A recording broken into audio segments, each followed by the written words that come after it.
La présidente de la région Île-de-France, Valérie Pécresse, accuse le gouvernement de ne pas en faire assez pour contenir cette hausse du prix de l'électricité.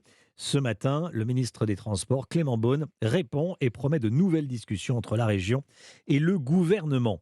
Une nouvelle proposition de loi anti-squat étudiée aujourd'hui à l'Assemblée nationale. Elle est portée par le député de la majorité, Guillaume Kasbarian, qui est venu la présenter dans Europe Midi, bien sûr. Déjà adopté en commission avec les voix des Républicains et du RN, le texte a de fortes chances d'être approuvé, adopté à l'Assemblée nationale. Alexandre Chauveau avec nous. Bonjour Alexandre. Bonjour Romain, bonjour à tous. Principale mesure proposée, le triplement des sanctions encourues par les squatteurs. Oui, elle pourrait passer d'1 à 3 ans de prison et de 15 000 à 45 000 euros d'amende. L'objectif, c'est évidemment de lutter contre le sentiment d'injustice et d'impunité éprouvé par les propriétaires de logements squattés.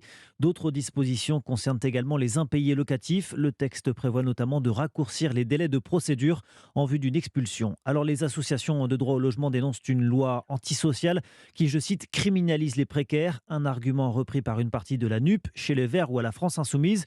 La France Insoumise qui pourrait, en guise de réponse à l'attitude de la majorité la semaine dernière sur la réintégration des soignants non vaccinés, faire de l'obstruction et donc déposer des dizaines d'amendements pour ralentir, voire bloquer la tenue des débats.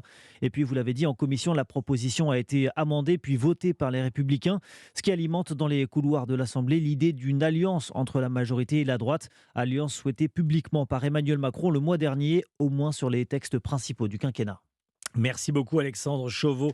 Restez bien avec nous sur Europe 1. Dans un instant, on va parler du vaccin contre la gastro-entérite pour les nourrissons. Il est totalement pris en charge désormais par la sécurité sociale. On verra ça avec Yasmina Katou. À tout de suite.